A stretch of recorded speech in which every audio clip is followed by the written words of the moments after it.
Los sueños se construyen desde adentro, desde el campo de batalla, donde se viven, se luchan y se transforman en realidad. Esto es Incapital Podcast, temporada 2, Historias de Líderes. Susana Díaz, cofundadora de Casa Susana Díaz, tienda de productos textiles personalizados, servicios de impresión digital en textiles y consultorías especializadas. ¿Cómo estás? Súper bien. ¿Usted qué tal? Todo bien, gracias a Dios. Aquí muy emocionados con este nuevo episodio. Bienvenidos a Incapital Podcast. Soy Nicolás Goches. Estamos como siempre en un nuevo episodio muy lleno de mucha creatividad, de mucha proyección y de mucha trayectoria con sentido, le llamo. Pero antes de empezar, ¿me puedes explicar en qué consisten esas consultorías especializadas? Suena interesante.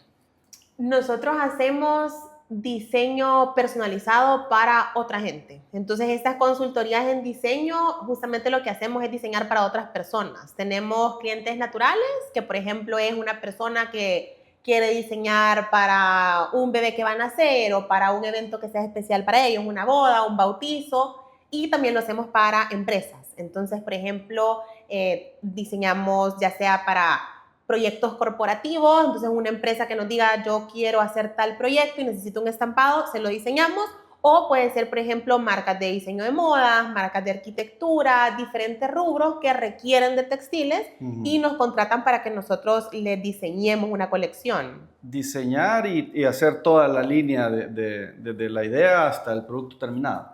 Dependiendo del producto que quieran, pero sí, nosotros damos el servicio desde la conceptualización, que en realidad es uno de nuestros fuertes y uno de nuestros diferenciadores. La parte del diseño, muestras y tela, y si son productos que nosotros podemos confeccionar, se los confeccionamos. Y si no, pues ya lo aplican a vestuario, lo aplican a calzado, a bolsos, a cualquier otra cosa. Ok. Mira, Susana, ¿por qué es tan importante para vos no tener un plan B? Creo que siempre he estado súper clara de lo que he querido y creo que el hecho de tener un plan B es hasta cierto punto como conformarme con algo que no era lo que yo quería en un inicio. Sí creo mucho en ajustar las velas y cambiar de dirección si es necesario, pero no en conformarme con, bueno, no logré esto, voy a lograr otra cosa. Creo más en reajustar la dirección. ¿Y en qué has vivido el tener que apegarte a tu único plan? Realmente en muchas cosas. Creo que siempre he sido así, no solamente en el ámbito profesional, sino en todo. Yo siempre he sido una persona súper estructurada, ordenada y metódica, y parte de eso se lo atribuyo a que siempre he tenido súper claro. Entonces, cosas como, por ejemplo, la maestría. Yo nunca tuve un plan B de la maestría. Yo dije, esta es mi primera opción, es mi única opción. Si por algún motivo no lo logro, lo vuelvo a intentar el otro año. Y si no, pues no hay ningún problema. Dios sabe por qué no se logró y pues estaba abierta a ver qué podía pasar. Pero se logró, gracias a Dios, era lo que yo quería y siempre fue mi plan A y único plan. O, por ejemplo, en un ámbito como un poco más personal, yo siempre que quería casarme, que quería encontrar a una buena persona para casarme, y creo que el hecho de estar súper enfocada en que eso es lo que quiero, también ha hecho de que todo se vaya dando. Yo sí creo mucho como en la bendición de Dios por un lado, pero también un poco en la suerte, pues creo que hay muchas cosas que uno va atrayendo, pero no creo que sea como al libertad total del universo, sino que uno atrae las cosas que busca. Sí, dicen que la suerte te tiene que encontrar trabajando. Exacto. Y trabajo en este caso es lo que vos querrás de tu vida. Y al final también yo soy mucho de que los planes de uno no son los planes de Dios, y uno tiene que saber lo que vos decías, ajustar las velas para, ok, tal vez no es el momento, pero no es que sea el fin de algo. Exacto. Y uno estar como bien aterrizado a eso. ¿Quién es Susana? En realidad,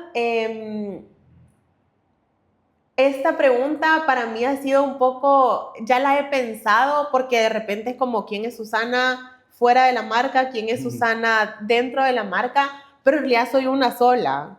Y pues realmente Susana es una mamá primordialmente. Creo que mi sueño siempre fue tener una familia bonita, integrada, con hijos que anduvieran jugando por toda la casa. Entonces creo que esa es como mi labor principal.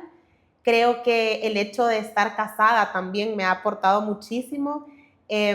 Soy hija, soy hermana y pues también diseñadora, que creo que no son cosas separadas.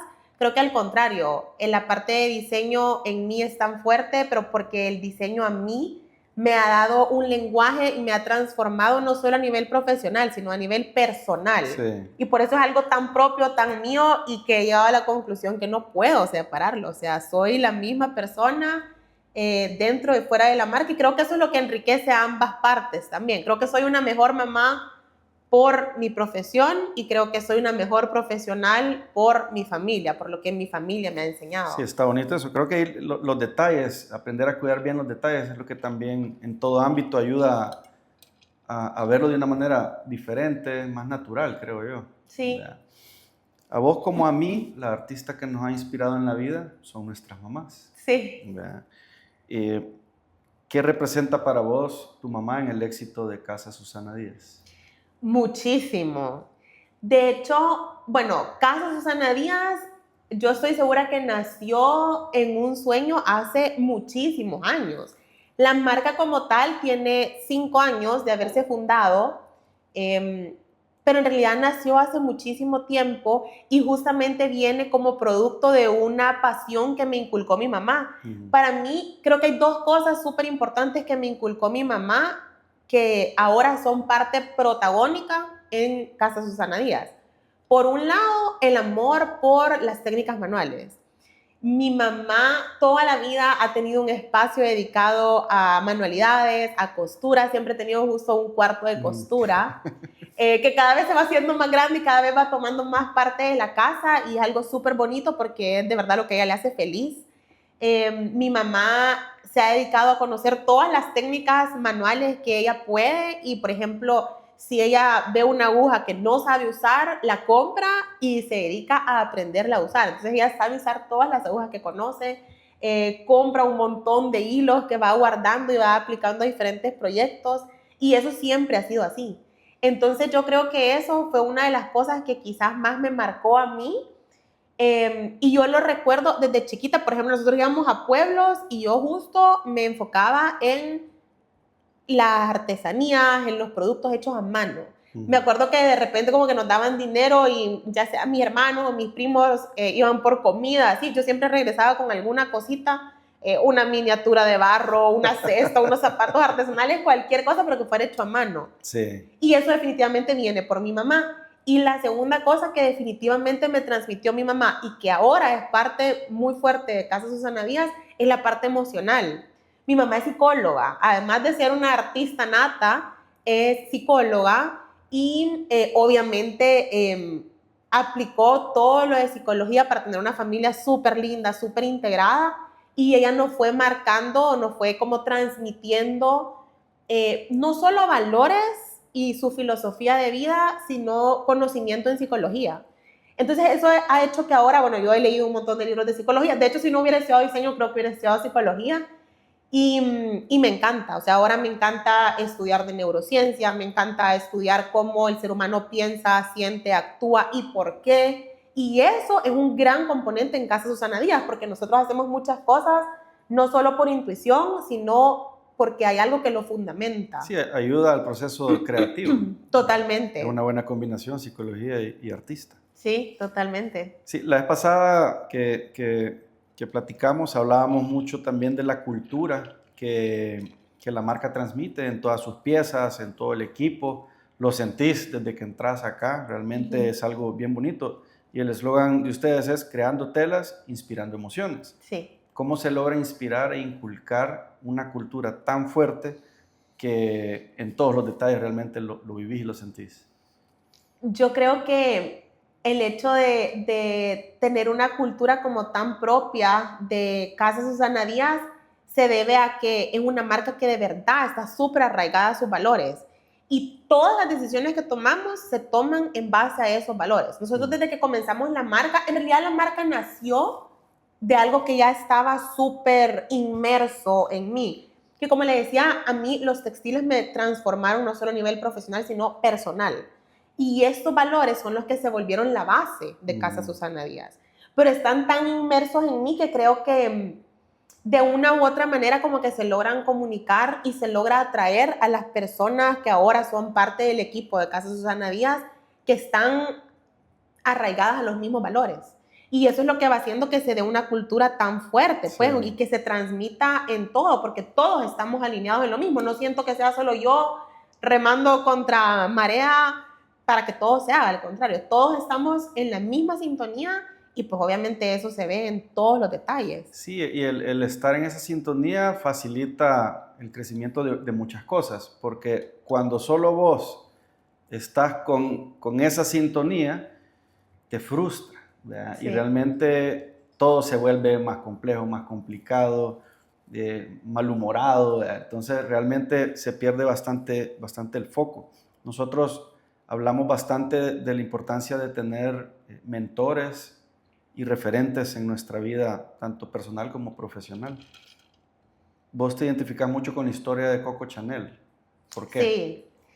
Me encanta, yo creo que he tenido un montón de mentores, tanto vivos como muertos, pero Coco Chanel en específico me motiva a darme cuenta de que sí es posible hacer un cambio. Coco Chanel fue una mujer que tiene una historia bien particular, porque ella de verdad que tenía todo en su contra, o muchas cosas en su contra, tanto sí. En el área personal como profesional tenía muchas cosas en su contra. Sin embargo, logró hacer no solo una marca que ahora todavía es sumamente exitosa, que es reconocida y que es sinónimo de calidad, de estatus y de un montón de cosas, sino que logró un cambio, y logró un cambio justamente en la mujer. Sí. Ella fue la primera que dijo, ¿saben qué? Yo no me siento cómoda usando corsets para ir a ver los caballos, me voy a poner pantalones, porque así me siento más cómoda. Y claro, en el momento fue una revolución, en el momento no fue bien visto, bien aceptado, pero logró cambiar y logró no solo cambiar los paradigmas, sino darle oportunidad a muchas personas de vivir la vida de una diferente manera. Y creo que eso me motiva a mí a ver que sí es posible. O sea, a pesar de que podamos tener como muchas cosas en nuestra contra hasta cierto punto, se puede hacer un cambio desde un país tan pequeñito como El Salvador, se puede hacer un cambio en una industria que es tan grande como la industria textil, se puede hacer un cambio desde el diseño, se puede hacer un cambio desde una empresa pequeña. Sí es posible, y creo que eso es lo que más me motiva a mí de Coco Chanel. Y que, porque por ejemplo el cambio mental es el que más cuesta. Sí. ¿Y cómo eso te ha ayudado a vos para que sigas pues ese enfoque de realmente luchar por dejar esa semillita? Yo creo que en realidad volvemos creo que a los valores. Cuando hay valores tan arraigados y como tan poderosos, uno como que va teniendo un poco más claro el camino de por dónde tiene que actuar y cómo tiene que actuar. Entonces creo que eso hace un poco más fácil cambiar como la mentalidad. Sin embargo, pues obviamente son luchas diarias y luchas constantes. Hay decisiones diarias, que yo en eso lo veo, sobre todo veo la importancia de ser coherente, de ser, y no solo en la marca, porque yo digo, obviamente nosotros tenemos que ser coherentes con todo lo que promulgamos de sostenibilidad y todo, que eso se vuelve bien fácil porque obviamente tenemos el valor de la sostenibilidad bien arraigado, pero son decisiones diarias en el sentido de que, bueno, por poner un ejemplo, hace poco cambiamos el zipper de todos los productos, el tipo de zipper que nosotros usamos, por un montón de razones, pero sostenibilidad sobre todo. Es más difícil, es más caro, es más tardado, o sea, nos tardó fácil 8 meses cambiarlo, pero es la decisión diaria de decir, ok, me voy a tardar más, pero es por un bien que yo tengo a futuro y es una decisión que tomé ahorita, que probablemente voy a ver los frutos en un año, no importa, pero eso ayuda como a la coherencia en la toma de decisiones diarias, que al final es lo que es el cambio de mentalidad. Pues siento que no es un cambio de mentalidad de un día para otro, sino que es algo que se pone en práctica todos los días. Sí, la coherencia, ahora escuchaba algo también que va de la mano de la calma. Sí. Que realmente es algo que carecemos muchas veces, vamos muy acelerados, la paciencia. Esos 8 meses quizás fue, ya quiero ver el zipper terminado en el producto, pero al lograr encontrar ese balance y entender esa calma y lo que nos da la calma, sí. es realmente cambia el juego, ¿verdad? Cambia el juego y nos ayuda a ser más personas, ¿verdad? A tomar mejores decisiones en todo aspecto. Casualmente, hoy para este episodio, mi hija ha estado aprendiendo sobre Coco Chanel. Y entonces yo le dije, contame más. Y ella bien emocionada de mujeres que han impactado en el mundo y que tienen algo pues, relevante, que es por lo que también tú lo mencionas. Y yo le decía, mira, qué curioso, estoy preparando la entrevista de Susana y estos temas son bien importantes. Entonces empecé como a ver también la importancia que ella misma le estaba dando a entender, ponerse un pantalón era difícil por esto y estaba visto de esta manera, cortarse el pelo. Entonces me lo contaba con una seguridad bien bonito porque es como ir uniendo los puntos y qué casualidad, ¿verdad? Que ahorita. Sí. Entonces toda esa relevancia que uno va dando va de acuerdo a la coherencia de tus valores, de lo que vas buscando realmente. ¿Qué ha sido de lo más difícil que has vivido para convertirte en empresaria?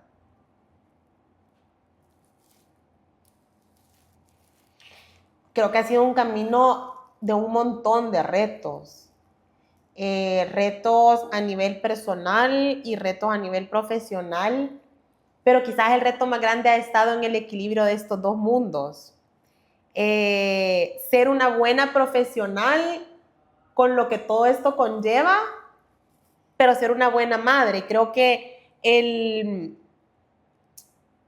reto más grande ha estado en romper mis propias creencias y mis propios esquemas. Porque obviamente lo que se espera de una mujer que trabaja es un montón, pero lo que se espera de una mamá es un montón.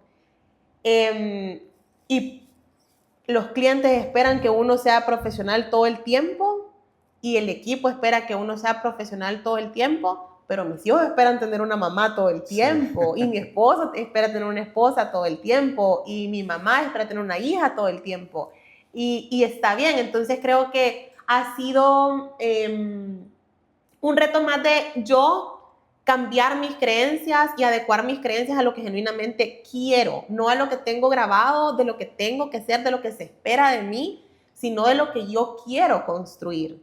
Que nuevamente volvemos a lo mismo, o sea, eso no es infundado, sino que está construido por todas las vivencias, por todas mis experiencias y por cómo me formaron y todo, pero es como justamente ha sido el reto de ver, bueno, qué es lo que quiero, para dónde voy, si hago esto, para dónde voy, si hago tal otra cosa, y tomar decisiones y mantenerme firme a eso. Pues. Sí, ahí es donde el carácter va forjando pues realmente nuestro camino, porque sí. Es bien fácil, sí, venir, me enseñaron esto y que supuestamente esto así debe de ser y uno deja de pensar y simplemente va por inercia y dejar de luchar por tus sueños, por lo que realmente puedes llegar a cambiar y marcar un precedente de algo súper relevante. Sí. Cuando decidís llamar a tu marca con tu propio nombre, ¿qué fue lo que te hizo clic, que te convenció para dar ese paso? Porque obviamente lo que hablábamos, en un futuro puede ser complicado delimitar quién es Susana Díaz y quién es Susana Díaz de una marca personal. Sí, creo que en realidad aquí necesité mucho apoyo externo, que me convencieran de que era la mejor decisión, porque, y aquí fíjense que en realidad respondía más, creo que uno a veces como que no se lo cree y como cierto miedo de no llenar ciertos estándares, entonces a mí me daba miedo como poner el nombre, porque decía, primero, ¿quién es Susana Díaz? Y por otro lado, puchica, si algo sale mal, no es solo la marca, sino que soy yo también. Sí. Y hay experiencias que pues no abonan a esto, porque por ejemplo, yo me acuerdo que la primera vez que yo me reuní con una persona que nosotros estábamos buscando como darle forma ya a la marca, creo que ni siquiera existía en papeles todavía la marca, solo yo estaba viendo cómo hacíamos realidad todo. Me reuní con una persona y lo primero que me dijo fue, bueno, ok, tu marca no se puede llamar Susana Díaz porque tenés un nombre y un apellido demasiado común. Y yo salí de eso diciendo como, sí, tiene toda la razón. O sea, Díaz, yo conozco a un montón de gente Díaz y no es un nombre raro, no es un apellido raro. Y me decía como, no es como que tú tuvieras un apellido extranjero, por ejemplo. Y yo, sí, sí, tiene razón. Y en eso salí y caí en la cuenta como, no, o sea, no tengo por qué tener un apellido raro, no tengo por qué tener un apellido extranjero. Al contrario, me hace una digna representante de nuestra cultura, el hecho de tener un nombre común, un apellido común. Soy una persona salvadoreña normal que si se propone sus metas lo va a lograr. Sí, sí. Y también en ese momento yo también pensé como, bueno, ¿quién era Carolina Herrera cuando comenzó? O sea, Herrera es un apellido probablemente, quizás no tan común, pero igual, o sea, súper común. Sí. Carolina es todavía más común que Susana. Y yo dije, bueno, no, esta persona no va a definir lo que yo voy a hacer, pues. Pero son espinitas que se van quedando guardadas como, bueno, no tengo un apellido raro, no tengo un apellido extranjero. Pero ya cuando hicimos como el proceso de branding y todo, sí fue como, no, o sea, la marca se tiene que llamar Susana Díaz, se tiene que llamar como vos. Ya después hicimos una migración, porque en ese momento pues sí empezamos a trabajar mucho la marca personal y todo, pero después hicimos una migración porque por dos razones. Uno, Susana Díaz dejó de ser Susana Díaz hace mucho tiempo, o sea, dejó de ser una sola persona hace mucho tiempo. Empecé yo sola y mi mamá en total apoyo, mis papás en total apoyo, pero hace mucho dejó de ser una sola persona. Entonces, y por otro lado, por la personalidad que le queremos dar a la marca, no a mí, sino a la marca, decidimos migrar el nombre y ahora se llama Casa Susana Díaz. Pero en un momento sí fue una decisión un poco impulsada y motivada por otra gente y de verdad que hoy lo agradezco porque agradezco un montón el hecho de que me han hecho confiar en mí porque eso también me empoderó más. O sea, el hecho de que la marca lleve el nombre de uno, o sea, es una responsabilidad mucho mayor, no solo conmigo misma, sino con todo un equipo, pues. No, y ese cambio de agregarle la palabra casa también le da un peso más estructurado. Creo que siempre va de la mano tu personalidad, tu creatividad, los valores que están bien inculcados en la organización, pero sí es interesante ver ese proceso, porque si no hubiera existido esa duda incluso de tu parte, la historia es otra. Sí. Y capaz, y si fue desde el inicio, sí dale con tu nombre, capaz incluso también esa duda hubiera sido diferente o el miedo y la historia también hubiera sido otra. Así que gracias a Dios que decidiste dudar. Sí, no, yo creo que todo se da como se tiene que ir dando, la verdad. Definitivamente. Y para crecer ordenados y con una estructura clara, estándares de calidad altos, especialmente en este mundo, hay que trabajar una visión a largo plazo. ¿Cómo ves a Casa Susana Díaz en 5 años? Yo en realidad soy súper soñadora y yo siempre le apunto súper alto a las cosas. Entonces, yo me imagino a Casa Susana Díaz mucho más robusto, mucho más fuerte, convirtiéndose en un referente en el diseño textil latinoamericano, no solo salvadoreño, sino latinoamericano. Veo a Casa Susana Díaz ofreciendo muchísimas más oportunidades profesionales para que los profesionales, tanto del diseño como de la confección, se puedan realizar profesionalmente, que eso era una de las motivantes principales. Entonces, pues a largo plazo o en 5 años lo veo ahí. Y también pues veo la marca creciendo en cantidad de productos, en la oferta que vamos a tener. Siempre he pensado que me encantaría migrar a otros rubros, pero creo que también no sería una decisión, no tiene que ser una decisión que se tome tan rápido, sino que primero posicionar una cosa, luego la otra, pero mi pasión son los textiles están en todo. Sí. Entonces sí espero ya en 5 años estar posicionada también en otro rubro que no sea necesariamente los accesorios de hogar. Pero siempre en la parte creativa. Y en la parte textil, o sea, uniendo creatividad y textiles, definitivamente, pero hay muchos rubros a los que podemos migrar como textiles, pues. Sí, entonces, sí, sin dejar de lado, obviamente, el diseño textil emocional, que es lo que a mí me mueve, me apasiona y me motiva, pero mirar a otro tipo de productos para un público similar, pero ir creciendo la oferta, pues. Okay. ¿Y cuál ha sido el mayor reto para lograr una estandarización sostenible dentro de la empresa? Creo que, nuevamente en eso, han habido un montón de retos, pero el mayor reto ha sido hacerlo constantemente, que creo que es a veces lo que cuesta. Por ejemplo, estandarizar la calidad, estandarizar los acabados, estandarizar los patrones, estandarizar las fichas técnicas. Es un trabajo de todos los días, precisamente porque no nos tenemos que dejar llevar por el acabado más rápido, por el acabado más fácil, por el acabado que me va a hacer cumplir con esta entrega que tengo, sino en no sacrificar calidad, no sacrificar detalle por nada. Y nosotros eso lo hemos tenido súper claro. Al principio nos concentramos en desarrollar un producto que tuviera la calidad que buscábamos.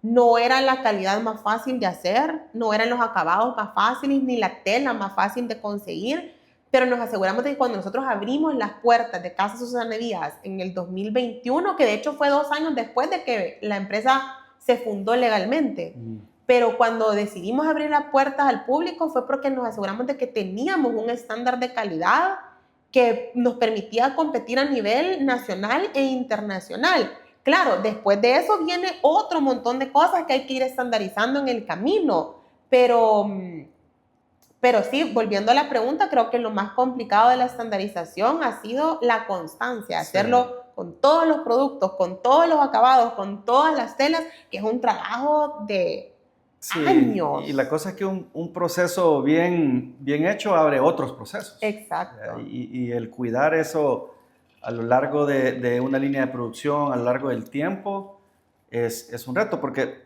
estaba pensando también, ok, sos directora creativa, pero un negocio se tiene que operar, se tiene que administrar. ¿Cómo desde un inicio lograste separar, y si fue así, la parte que normalmente nos demanda, que es los números, la parte administrativa, y de repente ya no tengo tiempo para crear? O al revés, paso creando y la empresa es un desorden. O sea, ¿cómo logras ese balance? En realidad ha sido un balance difícil que creo que todavía no he alcanzado, de hecho. O sea, no creo que todavía no lo he alcanzado y sigo trabajando constantemente en eso, porque en un principio sí comencé yo sola, y digo yo sola porque era como yo sola en ese momento, pero yo siempre he tenido un gran apoyo, gracias a Dios, no solo de mi familia, o sea, de mis papás, de mi esposo, de mis hermanos, que formamos un equipo multidisciplinario como para fundar las bases de algo. Y tuve y tengo todavía la gran bendición de tener el apoyo de empresas hermanas súper robustas que nos apoyaban en temas de contabilidad, en cualquier duda que yo tuviera.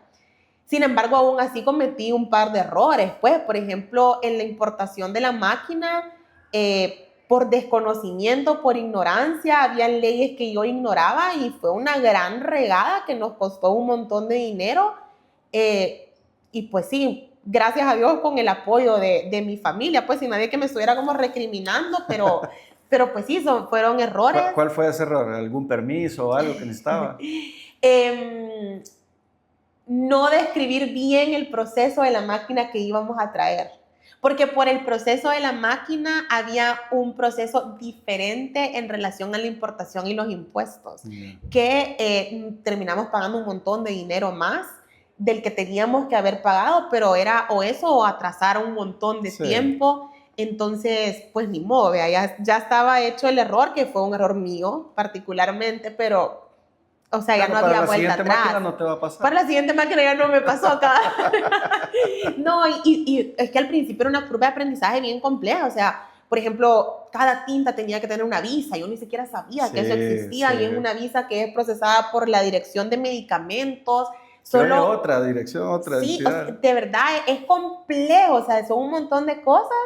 Y gracias a Dios en los números y en eso siempre tuve apoyo, porque yo siempre he pensado que si fuera por mí, esta marca no existiera, porque yo disfruto tanto mi trabajo que yo regalo todo el trabajo. O sea, a mí no me da pena cobrar, no me gusta cobrar, entonces, bueno, necesito como ese apoyo. Y gracias a Dios, como diosicencia, de verdad, mi esposo tenía una formación súper alineada para este negocio, porque mi esposo es ingeniero industrial, tiene una maestría en administración de empresas y por muchos años en sus vacaciones de verano y así, trabajó en maquilas, porque una de sus tías tenía una maquila, entonces iba a tomar tiempos, estuvo siempre inmerso como en confección. Entonces, eso también le ha aportado un montón a la marca. Y bueno, es un equipo súper multidisciplinario porque mi papá en los números es otro nivel. Mi hermano también tiene una muy buena intuición para los negocios. Mi hermana estudió finanzas, entonces ella fue la que nos ayudó desde el principio a decirnos como este modelo no te va a funcionar, tenés que apostarle a esto. Y mi mamá que siempre fue apoyo incondicional, pero muy importante en ese equipo multidisciplinario. Pero sí, definitivamente tengo la gran bendición de que nunca estuve sola. Sin embargo, más me costó el equilibrio entre crear y clientes. Porque, claro, los clientes, aparte de que es un área como bien demandante, porque es de mucha entrega, es algo que yo disfruto un montón. O sea, creo que una de las cosas que yo más disfruto de mi trabajo es el contacto con los clientes. Me parece súper enriquecedor, me parece, de verdad lo disfruto desde todas las aristas que lo veamos. Te transmite las emociones. Sí, o sea, me parece súper inspirador, súper gratificante, me encanta. Pero justamente me dejaba menos tiempo para crear, para hacer los estampados. Y de repente hay cosas que se empiezan a delegar, pero hay un momento en que uno dice, estamos perdiendo el rumbo. Entonces es de volverme a meter a toda la parte creativa y retomar, no volverme a meter, porque nunca me he despegado, pero volver a retomar procesos, como vaya, voy a volver a ser yo la que haga tal cosa, tal otra. Y también me encanta, o sea, es una gran ventaja porque yo disfruto ambas cosas, pero por eso mismo me es bien difícil hacer un balance, pues, porque disfruto las dos cosas por igual y las dos cosas soy igual de necesaria. Y sí, es un balance difícil, la verdad. Y cuando sentís que has delegado algo y vas caminando y de repente sentís un bache, cuando volvés a intervenir, volvés a las bases que ya tenías o incluso en ese momento lográs como implementar nuevas cosas para mejorar tal vez lo que generó ese bache. Creo que ambas cosas. Creo que siempre es importante volver porque por el tipo de rubro tiene mucho que ver el aspecto emocional también. Entonces es volver, bueno, ¿a dónde fue que nos perdimos? ¿Por qué no estamos teniendo los resultados que queremos? Y también es ver hacia adelante y decir, bueno, ¿qué podemos hacer con esto? Un ejemplo, por ejemplo, de esto ha sido hace, no sé si 1 o 2 años. Nos pasó que había mucha demanda, o al menos sonaba como que había mucha demanda de un cierto tipo de colores en sala de ventas. Era un tipo de color que no estaba tan alineado con la marca, era un tipo de color que no estaba tan alineado con ciertas tendencias, pero sí estaba alineado con lo que ciertos clientes pedían y con tendencias de otros rubros y de otros lados. Entonces es bien fácil en eso perderse y decir, ok, vámonos por acá y hagámoslo. Y cometimos ese error y gracias a Dios que lo cometimos porque nos permitió alinearnos un montón. Esa colección no se vendió. No se vendió y tuvimos que ver ahí cómo hacíamos, pero eso nos hizo, por un lado, volver a la raíz y decir, bueno, es que este color no iba con la marca. En un principio no tuvimos que haberlo usado. Entonces ahí es el volver, pero también dio la pauta para que hiciéramos muchas investigaciones. Tenemos un departamento de investigaciones que justamente en ese momento empezó a investigar la estética y comenzamos a hacer una investigación liderada por Luis, que nos llevó a ver qué clientes tenemos y qué busca nuestro cliente y por qué nuestro cliente percibe la estética como lo percibe. Entonces, creo que fue un error que nos hizo volver a conectar con la esencia de la marca, pero que también nos dio un rumbo súper diferente de decir, bueno, no son decisiones que tenemos que tomar a la ligera, sino que tenemos que fundamentarla y para eso investiguemos, hagamos una metodología, estandaricemos procesos. Entonces creo que es como ambas cosas. Siempre es importante pasar por eso, riesgos calculados, pues, pero te obliga a, primero, justo a tener las bases sólidas, Sí. a pegarte a eso, a los valores, y lo que te decía, un proceso bien hecho te va a obligar a otro. Sí. En este caso ya tenés otro proceso para investigar si esta tendencia vale la pena. Totalmente. Porque ya te costó esto, entonces es bien bonito el saber identificar, porque de aquí en adelante hasta puedes anticiparte, creo yo, a una tendencia, no sé. Totalmente, sí.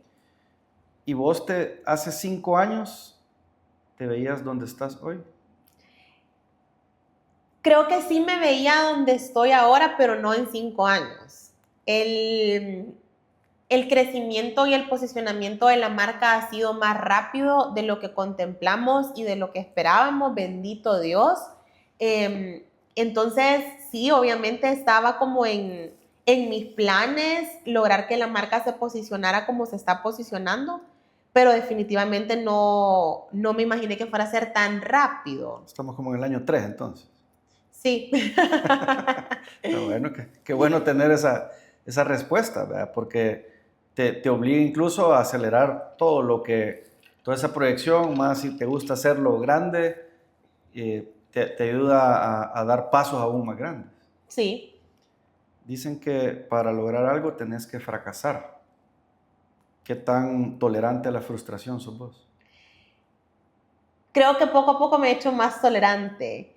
Y eso volvemos a lo mismo, creo que viene de las bases, o sea, creo que uno se vuelve tolerante a la frustración ya grande, pero también eso viene desde pequeños, pues desde chiquitos, desde diferentes procesos, y yo creo que mi formación ha abonado mucho a que yo sea o tienda a ser un poco más tolerante a la frustración. Yo estudié en el liceo francés y ahí pucha, que hay que ser bien tolerante a la frustración en un montón de cosas. Luego estudié diseño en la Matías, en la Escuela de Diseño de la Matías, que también enseña mucho a ser tolerante a la frustración, pero ya estando en el rubro, pues sí hay que desarrollar más la tolerancia a la frustración y no significa que a uno no le importe. Y creo que sobre todo en un rubro como el nuestro, porque está muy relacionado con las emociones y por lo tanto se puede volver muy subjetivo en ciertos momentos. Entonces, sí hay que ser muy tolerante a la frustración, pero no es del hecho de decir, saco callo y no me importa, sino el decir, ok, pero ¿por qué? Sí. O sea, ¿por qué pasó esto? De una frustración un poco más de entender el por qué y entender a partir de eso, pues, para dónde ir. Y no deprimirte y que eso te estanque para mucho más tiempo de lo previsto. Tener una mente creativa puede ser un arma de doble filo, porque hay mucha gente que lo ve como una locura, ¿verdad? Porque nos gusta hacer cosas diferentes, pensar diferente, o que viene de la misma genialidad, y todo eso siempre es distinto. Pero en cualquiera de los casos, el lograr transmitir o querer buscar cómo tratar de sacar lo que tenemos en nuestra mente, que es bien difícil, eso viene de un proceso que la salud mental juega mucho en esto. ¿Cómo cuidas vos tu salud mental y cómo alimentas tu mente creativa?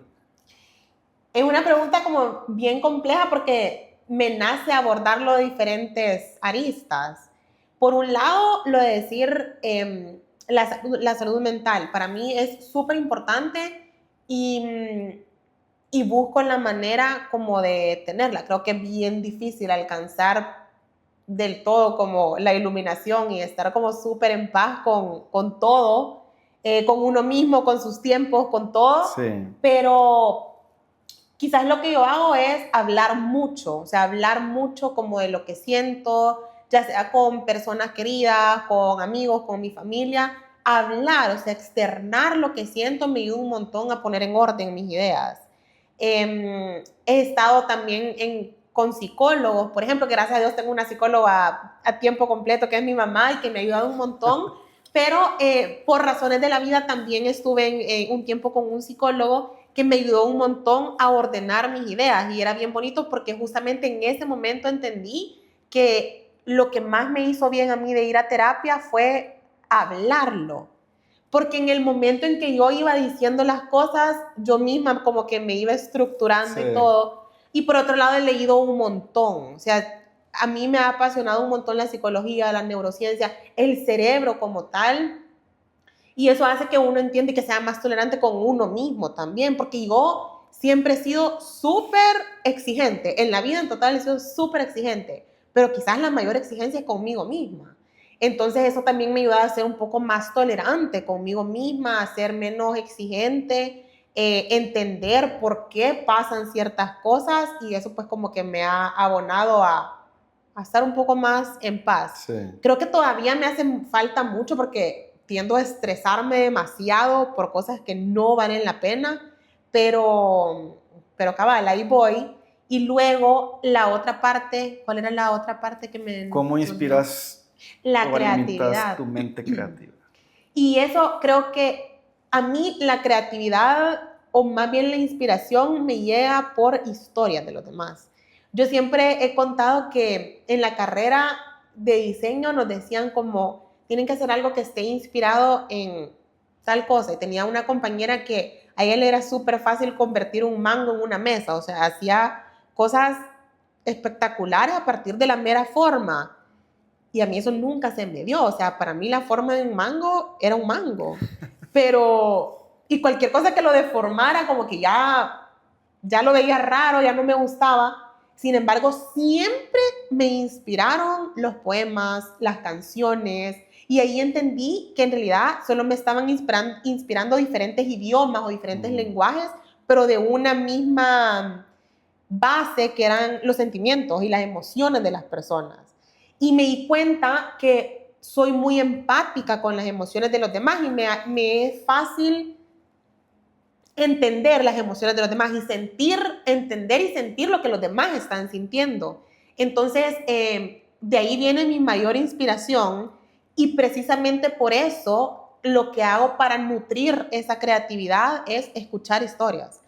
Escucho mucha música, leo novelas, quizás siempre tiendo a irme más por el lado, cuando leo, más por el lado como del crecimiento personal y de neurociencia y psicología y todo eso, siempre.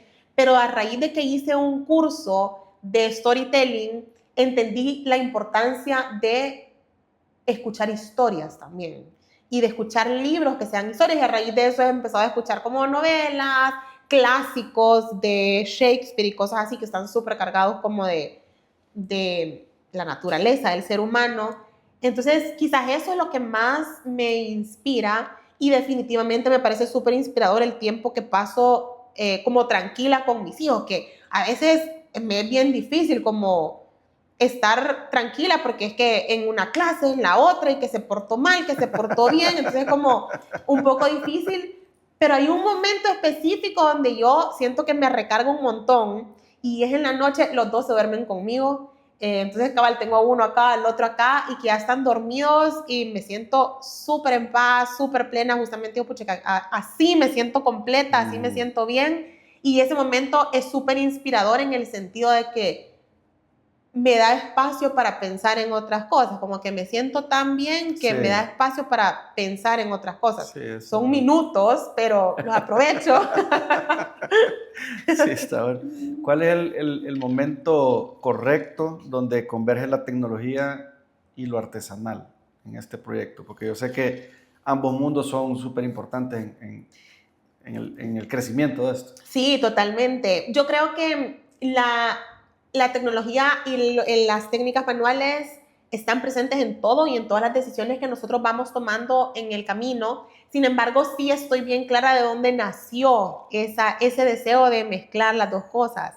Yo estudié diseño del producto artesanal, que obviamente son técnicas manuales, artesanales. Es una carrera espectacular porque no solo te permite conocer diferentes técnicas, diferentes materiales que uno con sus manos puede transformar. O sea, en esa carrera uno transforma la materia prima, la planta, en algo lindísimo con sus propias manos. Entonces, es una carrera bien enriquecedora en el sentido de que te permite conectar con uno mismo y con el cuerpo y con las técnicas, pero también es una carrera que me hizo amar y valorar mis raíces, mi cultura, mi historia, el entender, sí, ok, nosotros tenemos mucha cestería, pero ¿de dónde viene? ¿Quién lo creó? ¿Quién lo trajo? ¿Cómo llegó a El Salvador y quién lo desarrolló? ¿Y qué significaba para ciertas culturas o ciertos espacios, ciertas comunidades? Entonces, eso se impregnó tan fuerte en mí que era imposible dejarlo. No caí en la cuenta de qué tan imposible iba a ser para mí dejarlo hasta el día que tuve que presentar mi primer parcial de la maestría. Yo llegué, claro, aquí me había graduado de diseño de producto artesanal e ingenuamente pensé que ya conocía todos los procesos manuales y que ya era suficiente. Y entonces me fui a la maestría y claro, llegué a un mundo de cosas que yo nunca había visto. O sea, entré a un salón que tenía 65 Wacoms, que son estas computadoras especiales para ilustrar. Yo nunca ni siquiera había visto una así. Entré a un salón y habían 4 impresores imprimiendo las 24 horas directamente en la tela.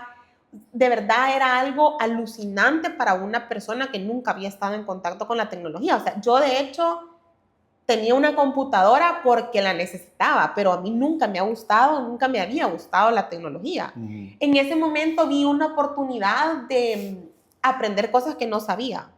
Y metí todas las materias, claro, las de historia, metí todas las materias de historia que eran como requisito, y metí de ahí todas las que podía llenar huequitos, las metí con diseño digital, ilustración digital, impresión digital y todas las materias como lo más alejado a lo manual posible.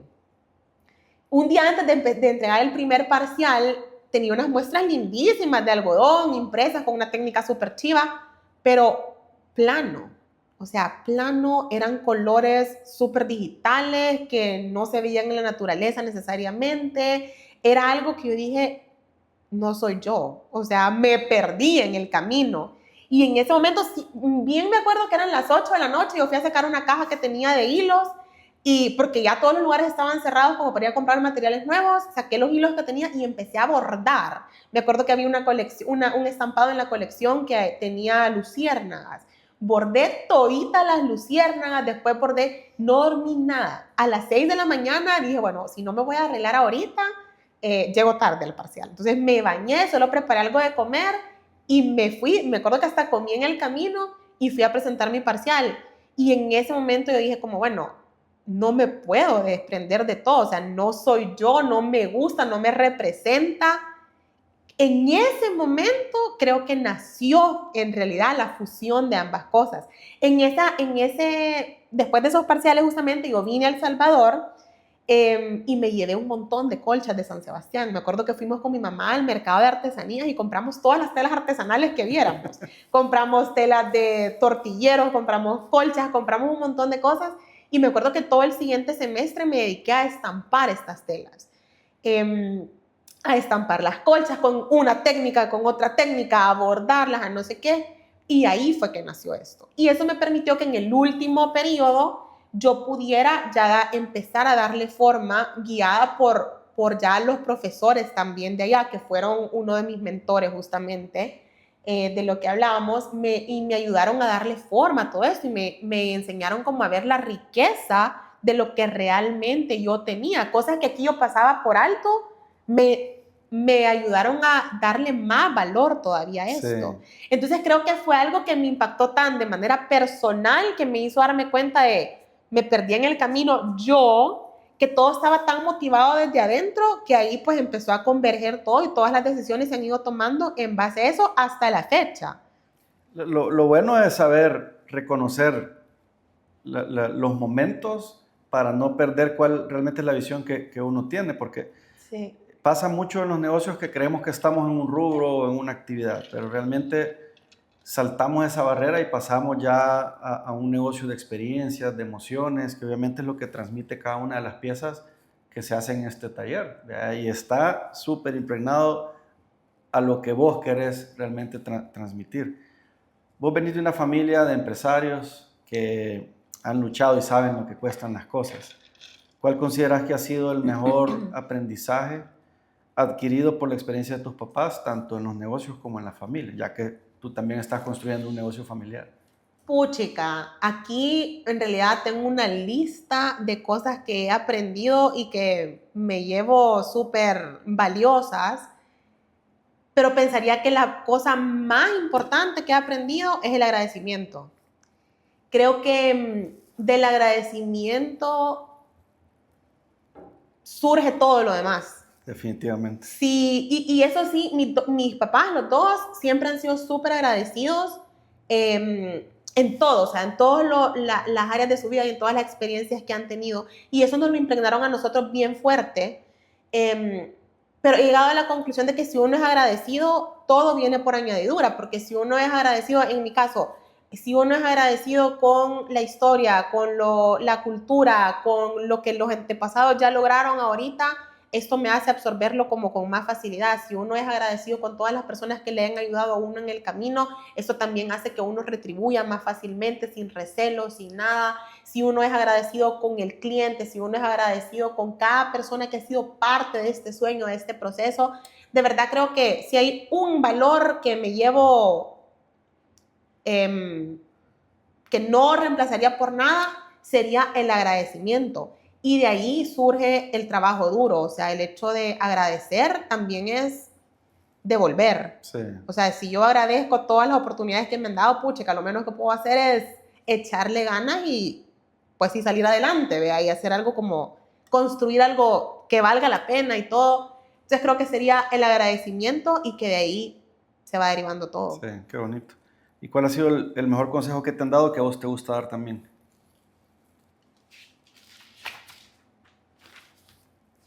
El mejor consejo que me han dado y que me gusta dar también.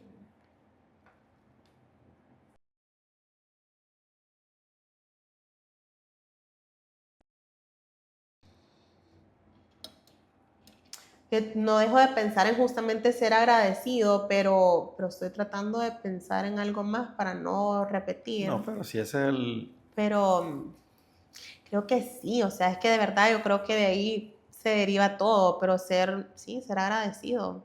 Ser agradecido y con lo bueno, con lo malo, con lo que la vida traiga, con todo y sacarle el mejor provecho a cada circunstancia. Creo que agradecer no es solamente como de la palabra, sino de verdad decir, bueno, analizar cada situación y decir qué pasó, qué me llevo de esto, qué no repito, qué sí repito y qué comparto con los demás. Sí, demostrarlo y la empatía creo que también ayuda bastante a eso. Sí.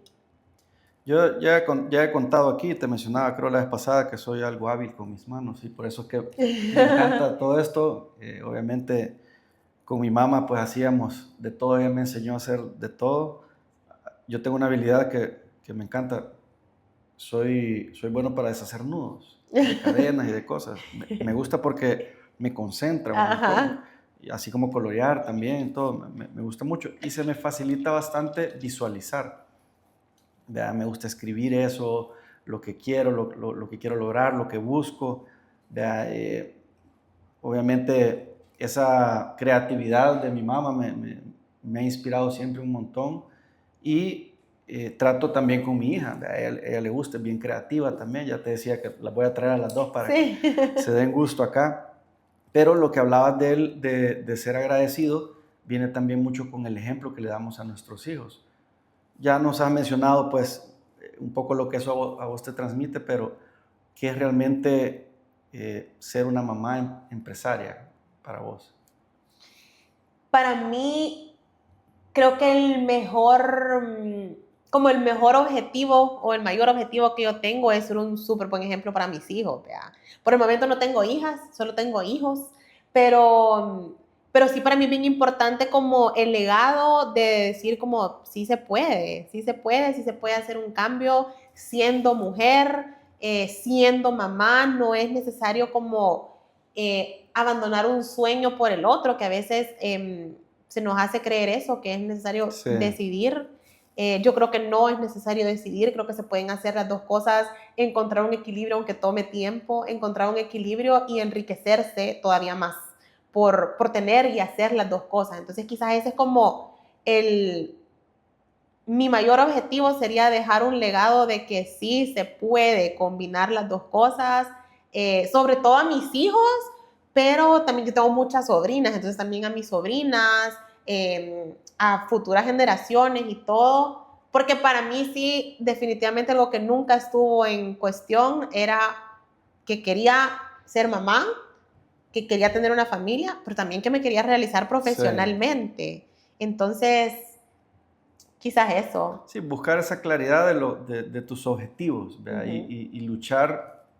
O sea, yo sé que tal vez a mucha gente le cuesta decir que no sabe qué quiere o qué quiere hacer o valorar justo eso, soy mamá o soy papá o soy profesional o qué, ¿verdad? Pero sí, yo creo que, como te decía, a mí me gusta escribir mucho y pensar, ok, ¿qué quiero? Así sea algo profesional, algo personal, y empiezo a lo que se venga, y eso te da un montón de ideas, te da claridad, te da un punto de partida también. Sí. Y eso también logras transmitírselo a tus hijos. Yo me acuerdo, creo que la vez pasada los vi por ahí corriendo y jugando. Esas memorias son increíbles. Yo me acuerdo, mi papá es pediatra, y me acuerdo que íbamos a su clínica, le hacíamos un desorden, jugábamos con la jeringa, le echábamos agua y andábamos. Y mis hijos igual, de repente llega mercadería y agarran las cajas y ahí están corriendo, jugando. Es algo que solo el buen ejemplo te lo da. Y realmente eso es bien bonito y el saber agradecer esos momentos incluso no tiene precio. Sí. ¿Verdad? No tiene precio. Bueno, ya para ir terminando, si alguien te preguntara cuál es la clave del éxito en una palabra, ¿cuál sería esa palabra? Realizarse personal y profesionalmente. Creo que la clave de el éxito es uno ser feliz en lo que está haciendo. Porque creo que si uno está feliz, si uno se levanta todos los días diciendo, tengo un propósito mucho más grande que solo ir a trabajar ahora, creo que lo hace más fácil. Y creo que entonces serían dos cosas, como ser feliz pero encontrar un verdadero propósito. Sí. Realizarse como persona primero, porque al final todos somos personas antes que ser profesionales, antes que ser cualquier cosa. Realizarse como persona, encontrar un propósito que valga la pena y que esté súper alineado con lo que nosotros creemos como personas, y creo que lo demás viene por añadidura. Sí, de acuerdo. Yo siempre digo que eso que dijiste de levantarte con un propósito, levantarte a querer hacer realmente lo que tenés que hacer, especialmente en tema de trabajo, en todo realmente. Yo siempre le digo a mi gente, el día que no se quiera levantar o que le cueste venir, mejor renuncie. De verdad, busque un propósito, sí. Porque a mí, yo dentro de todo lo que busco, y vos lo decías también, o sea, es dar oportunidades, pero buenas oportunidades. Y no solo a nivel económico, sino de que sea autorrealizable realmente. Y una vez me acuerdo, le decía a alguien que trabajaba conmigo, le contaba de cómo analizar a las personas cuando caminan, de cómo caminan. Entonces yo le dije, tómese un día y vea a la gente cuando llega, cómo se va, porque las horas también influyen. O sea, cómo camina la gente. Y agarre a una persona y trate de analizarla solo por cómo camina. Y te lo recomiendo a vos también. Sí. Entonces, y no le voy a decir nada más. Cuando nos volvamos a ver, me cuenta qué sacó de eso. Entonces me gustó porque de repente me dijo, mire, me empecé a ver a la gente, pero realmente no sabía qué ver. Pero me puse a pensar que quizás me voy a analizar yo cómo camino y voy a ver qué está pasando en mí en ese momento para saber por qué estoy caminando así. Y es algo tan sencillo que es tema de actitud, tema de si estás bien emocionalmente o no, y lo puedes ver desde que llegan. Ujú. Y también lo puedes ver cómo se van. Y eso te abre, vos que estás en esto así, te va a abrir un montón de cosas bien chivas, porque aprendes a conocer mejor a la gente. Sí, ¿Verdad? totalmente. Así que bueno, muchísimas gracias.